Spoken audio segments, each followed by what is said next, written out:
it gave a very good scope of what has to be done. Actually, what has to be done to slow attack and what has to be done after the attack. How you can recover from this type of situation.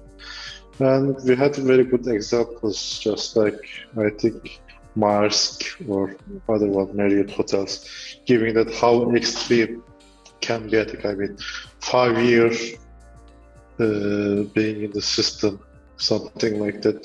Since actually we had ransomware in Turkey here also, I think 4 5 years ago, it was actually one employee's first day at the job. He just clicked the mail, then we lost a lot of data actually. We couldn't able to recover everything. So it is good to see what else is there, because if we don't have any issue, we don't see a problem until we got the hacking. So it will show us there is problem, there is openings.